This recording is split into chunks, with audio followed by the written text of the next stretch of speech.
In conversation with Mike Turner. Mike Turner is a songwriter and poet living on the USA Gulf Coast. He has had over 300 poems published in over 65 literary journals and anthologies. Mike's poem, Saints of Peace, was awarded the Alabama Writers Cooperative 2023 Rogers William Peace Prize for writing. His poem, A Flash of Blue, was awarded Fox Play in the 2020 Springtime Poetry Contest by the Academy of the Art and Mind. Mike's book, Visions and Memory, was published in 2021 by Sweet Cat Press and it's available on Amazon.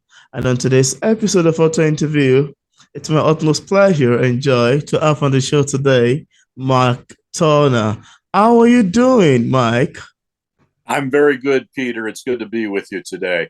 Yeah, I'm excited, really. I'm excited. We're going to be having a conversation around your writing, pretty much interesting to me. So, Mike, could you tell us about your poetry collection, Visions and Memories? And I love that for a book title, really. But I'd love to ask you, how does this book come about? What inspired the making of Visions and Memories?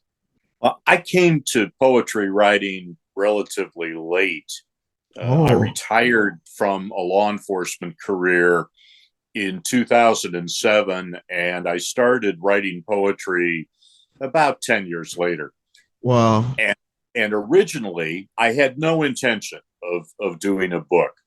I wrote poetry for my own pleasure, showed it to some friends. They liked it and encouraged me to try to get it published. And I started submitting individual poems Hmm. to literary journals, on site, online sites, anthologies. And I had some success getting poems, individual poems published in those Interesting. forums.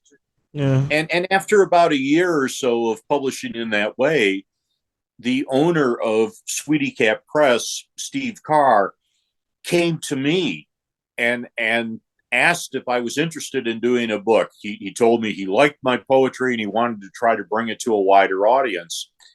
And it's difficult to say no to an offer like that. So I agreed, and he gave me a period of about 3 months to pull the manuscript together, which I did. And then he published it through Sweetie Cat Press in 2021. And Wow. that's how the book came to be, and that's how it's out there today. Wow. Wow, that's amazing, really. It seems like you have a smooth ride with poetry and publication. I love the sound of it. Sounds pretty much interesting to me. And now, for readers who haven't read the book yet, who haven't read Visions and Memories yet, and without giving much information away, could we have a sneak of what we'd expect picking up in terms of themes, picking up visions and memories? Also, why do you choose to write in the poetry genre of literature? Let me answer the first part of that, or the last part of that question first. Why I chose poetry, and it really for me is an extension of an earlier interest, songwriting. Oh, That yeah. I, as I mentioned, I came to poetry quite late in my life. I came to songwriting a little bit earlier. I started writing songs probably 5 years before I branched out into poetry. And I had some success with songwriting. I've had songs that have received radio play here Wow. in Europe and Africa. I've won a few awards for songwriting. But I found Interesting. after a while that there were certain things that I wanted to say, certain stories that I wanted to tell that did not lend themselves to some of the conventions of songwriting, some of the Mm, structure, some of the rhyming, songwriting. things like that. And that's why I Absolutely. started writing poetry. That's how I came to Interesting. choose poetry as a means of expression. Now, as to Mm, the book, and Steve did a beautiful wonderful job cover. trying to avoid the glare. Steve did a wonderful job in doing the cover image for the book. I think the easiest way to answer your question about themes is Yeah. just to look at the table of contents, because the book is divided into themes with a number of poems under each theme. And those themes are reflection, compassion and justice, truth and beauty, Mm. music, nature, sailing, which is a particular interest of mine, Wow. loss and despair, and love. Mm. And so I think that a reader of the book will find Different things. discussion and poems of interest in each of those topical areas. Absolutely. Yeah. Yeah. That's amazing. And I love the fact that you mentioned those things, really. Sounds pretty much interesting to me. So thank you for sharing. And now, Mike, as authors, we all have different ways of reacting to feedbacks and criticism of our works. I'm curious to know your opinion about criticism. How do you react to negative reviews of your books, if in case you've ever had one in time past? Feedback, I haven't had the feedback on the book has been very positive in terms of some very nice reviews that I've received, comments that I've gotten on individual poems.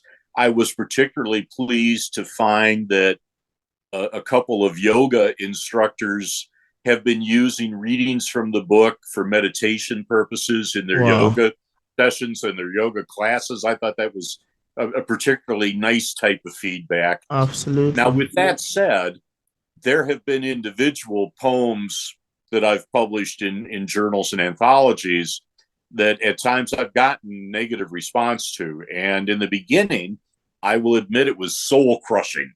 It Oh, was, I did not handle rejection well. And I came to understand that a couple of things.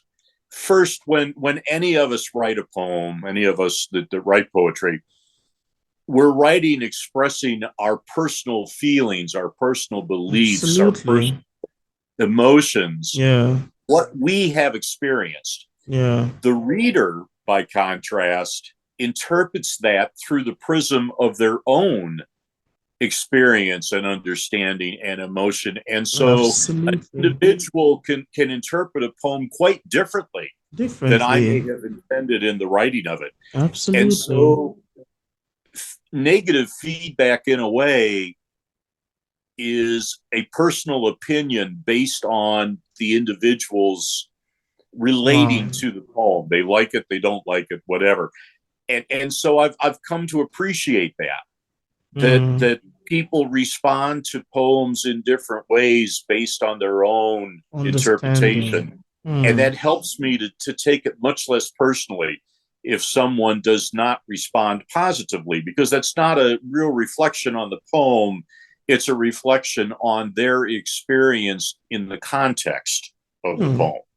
And that has helped me absolutely. a lot, I think, in handling rejection. Now the other type of feedback is more in the way of critique, other poets that read and look at the craft behind a poem. And I'm Mm, very appreciative of that because I'm always looking to grow my craft, find other ways of using poetry to express thought and emotion. And so that type of feedback has been very helpful to me in mm, terms of things like structure, rhyming, lyrical poems versus free verse, and how mm. I can better craft those things. Wow. I love your take. I love your answer to this question. It sounds very educative and informative for me. And I love the fact that you mentioned that, everybody have their own way of interpreting poetry. Because, the writer writes from his or her mind, from our heart, with different themes. And he has his own intention with his poetry, with his own writing. Now, it's in the place of the reader to interpret the poem written by the poet in their own point of view, with their own understanding, Yes. and sometimes they might miss the message that the poet is trying to communicate based on their own understanding. Sometimes they might get it, sometimes they might be close to getting the information, and sometimes they might just mix the information completely. Well, So, and sometimes they may come back with a completely different interpretation that absolutely. I never considered, but is very meaningful to them. Mm, And I yeah. find that particularly interesting that I think that as writers, and you're a writer and you're a poet, Yeah. as writers, we want to have a connection with our readers. We Yeah. want to have that sense of togetherness Mm. in the experience of the poem that we are sharing. Mm. And so to hear somebody come across with a completely different interpretation based on their experience is just fascinating to me. Yeah. It Yeah. again is it's a real growth opportunity to look at things in a different way from another person's perspective. Perspective. Yeah. Yeah. Wow. That's amazing, really. I love your take on this, and I can go on and on. I love your take on it. Sounds quite amazing to me. So thank you for sharing. And now I'd love to ask you, Mike, when did you start writing poetry? How do you get your inspiration, and ideas with poetry? And also, how would you define poetry in your own terms and words? What does poetry means to you? And I think I've got like three questions in here already. Yeah, as far as what poetry means to me, I've touched on it. I see poetry as a means of personal expression, much like painting is a means of expression to painters. Yeah. Sculpture is a means of expression to sculptors. Poetry is the means of expression that I am using, the words, the lyricism, to express things that I deeply believe in and things that I Mm, deeply care about, things that absolutely. I deeply feel. And so I think that that's really to me what poetry is that sense of it being a means of expression. Yeah. But more than that, and part of what I think is a bigger picture of what poetry means to me, poetry to me, I think means community.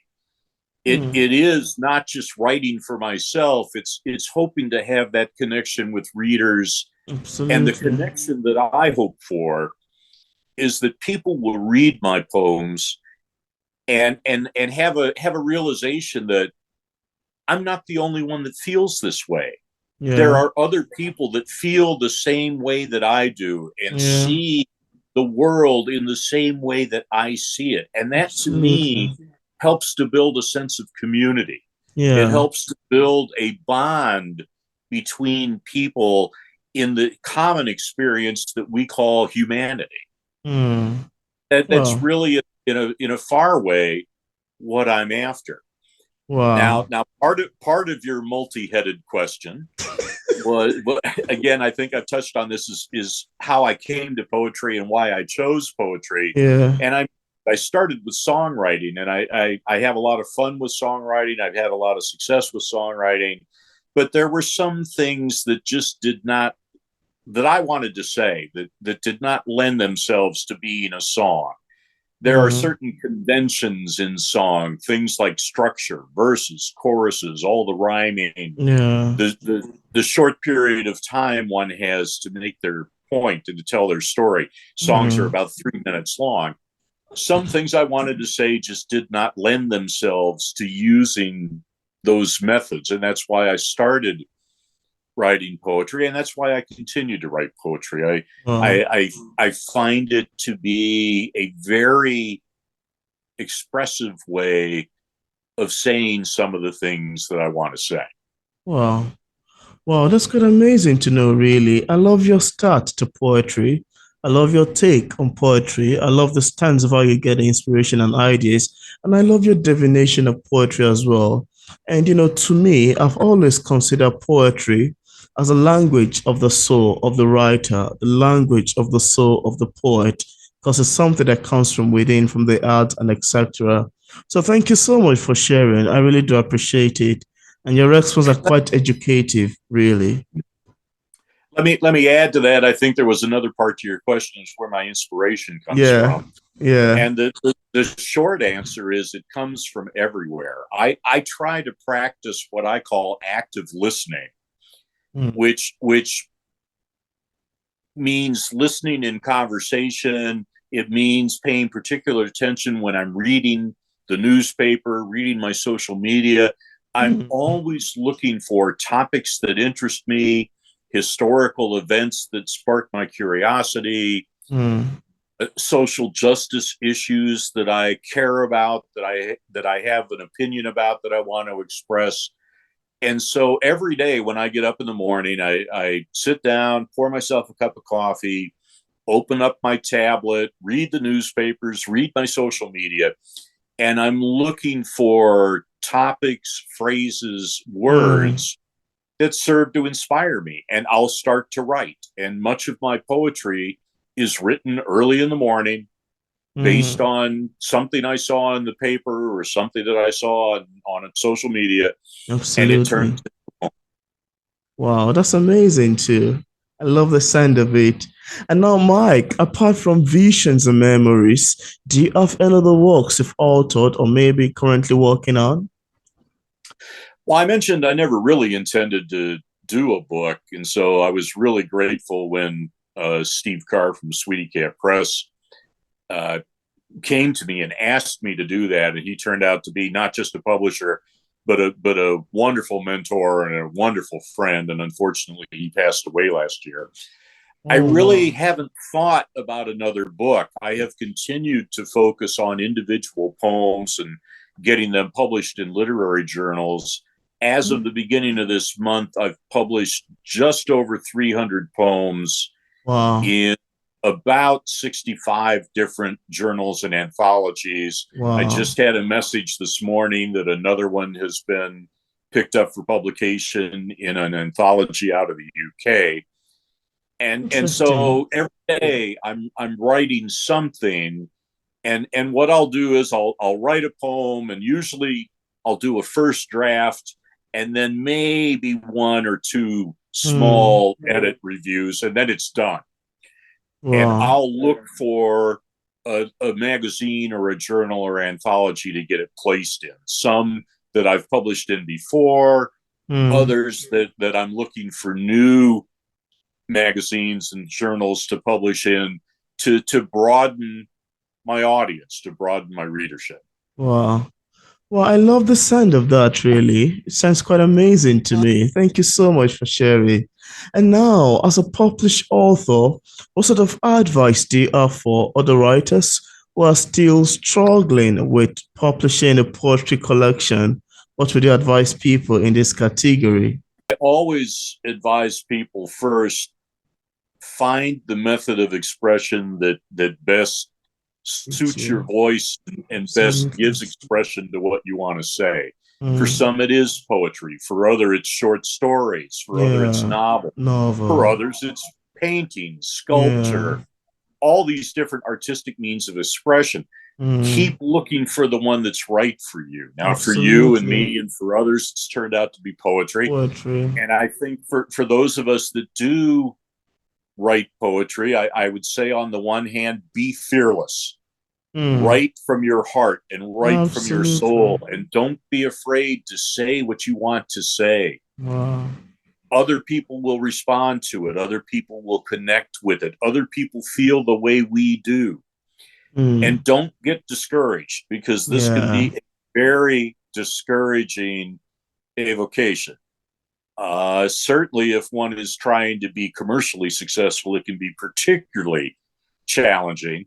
But even in terms of finding an audience, it can be discouraging. And if one has assembled a manuscript and you're trying to find a book publisher, it can be Mm. very discouraging. Yeah. Don't let the discouragement stop you from expressing what you feel in your heart and in your soul. That's what Wow. poetry is all about. Wow. Wow. Your words are quite powerful, very educative, informative as well. I love the sound of it. Thank you so much for sharing. I love your answers to this question, really. And I'm hopeful that viewers, including myself, will love to utilize your advice. So thank you. And now, Mike, before we call off, would love you to recite some poems. But before then, I'd love to ask you, could you tell us what publishing is like for a published author like yourself? Are there any challenges you've encountered ever since it got published? Well, first of all, my experience as I've described it is a little bit different, because I think the experience of most writers is Yeah, they'll write a manuscript, then they search for a publisher to publish it. yeah. Sometimes they may self publish, all of which is good. but I didn't have that experience. I got to skip the step where I had to struggle to find a publisher because the Yeah. publisher came to me. And so I was very fortunate in that way. I think Yeah. that the real work begins, though. It's hard to think about this when you've done so much in writing and you've done so much in finding a publisher, but the real work is then in marketing and in getting that book out to people to read and hopefully to purchase. Absolutely. And that's the tough part. You can't just publish a book and it goes up on Amazon or it goes up on one of the other major internet retailers. That's not the end of the story. People are not going to flock to buy that book. They have to know that it's there. They have to have a connection with what's in it. And so there's a lot of doing readings and doing book signings and going to literary festivals. And that it is a lot of work, but there's a lot of reward in it when you know that your poetry is touching people. Yeah, there's an incredible satisfaction in that. Absolutely. Yeah. Well, thank you so much, Mike. I love your answers, really. And that's true. Thank you. Once your poetry is touching people, it's an incredible experience, It's an amazing thing. It gladdens your heart as a poet, as a writer, as a maker of that work. It's an amazing thing, really. And I understand the feeling. It's very, very validating. Yeah. To know, again, as I say, that you've established that connection and that there are people that understand what we're feeling and what we're expressing and that they feel the same way. The reader is just amazed and astounded and so gratified that poet is saying exactly what I feel. Absolutely. I'm not the only one that feels this. I'm not alone. Not alone. Yeah. Wow. Interesting. And now, Mike, I'd love you to recite some of your work. It might be your favorite, maybe one or two poems you would like to do. That would be great. Let me choose a couple out of the book. I had marked a couple, and now I got to choose which ones I'm really going to read. Here's one that originally is published in the book, and now it's also just been published in a literary journal. So I was particularly happy that the editors of the journal liked this enough to be able to publish it. Wow. This is in the love section of the poem, or the book, and this is called "And Yet We Love."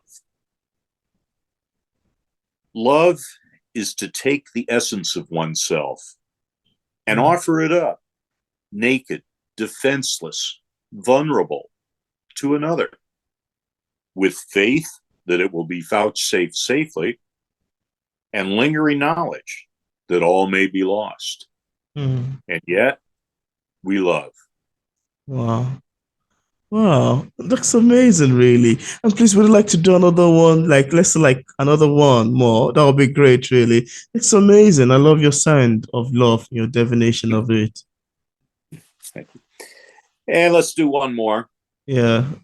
This is kind of a reflection on art and artistic expression. This is called "'Tis Art Endures." Okay. Survey the ruins of empires gone, tumbled bricks and empty rooms. We do not cheer their battles fought, soldiers slain, sad children's tears. Instead, we save the art they wrought: painting, sculpture, poetry, song. These things we cherish, secure, preserve. In this world fleeting, 'tis art endures. Wow. I love your recitation. I love your poetry, really. It sounds quite amazing to me. And I love the way you recite them. I love your voicing too. It sounds amazing to me, really. So thank you so much, Mike. I'd respond to that point because you asked about inspiration and yeah. part of the answer is what inspires us to write what we write, but the other part of that question is what inspires us how we write. And I grew up in the Southern Baptist faith religion, yeah. which is very famous for its orators. And I have always heard my poems really as spoken oration. Yeah, interesting. That's how they come to me, and the rhythms of that type of speech. And of course the great model for that is the Dr. Reverend Martin Luther King Jr. Yeah. And you listen to tapes of his orations, his Yeah. speeches, his sermons, and the cadences that are used, the rise and fall of the tonality, voice, the real, it just grips the listener. Yeah. And that's how these poems are for me. I hear them as I write them. Yeah. And so I've been doing a lot of writing of poems and getting them read. There are several people now that are encouraging me to start doing videos of readings like this. Wow. Because you don't get that when you read it on the page. Yeah. It's something else to hear it read and than have to those read it other on the elements page. added to it. Oh, wow. Wow. It's something else actually to hear it being read out than to read it from the page. So it's a different experience. Yeah. It's amazing, really. I can go on and on. I love your conversation on poetry and, all the subjects, the topics, the conversation thus far has been amazing to me. So thank you for sharing. And in case we have some viewers who are currently watching this interview, I would love to get a copy of any of your books. On what platform is it available on for purchase? Yeah, well, here again, it's Visions and Memories. Yeah. By Mike Turner. It's available on Amazon. And I also would encourage anyone who likes any of the poetry they've heard today. Certainly, I'd encourage them to buy the book. But you can also follow me on Facebook. You can find me as Mike Turner Songwriter. But one of the things that I do on my Facebook page, whenever I have a poem published in a journal or an anthology, I post that up and I post the link so people can go online and read a lot of my poetry in those forums, and that's all free. Wow. So that's another way that people can follow my poetry. That's interesting. And I left a link in the description part of this interview where interested viewers can get a copy of Visions and Memories directly on Amazon. I also left a link to Mike's social media handles for possible followers. So thank you so much, Mike, for accepting the invitation to be featured on P English Literature. It's awesome having this conversation with you. It's been a pleasure. Thank you. Yeah, it's my pleasure as well.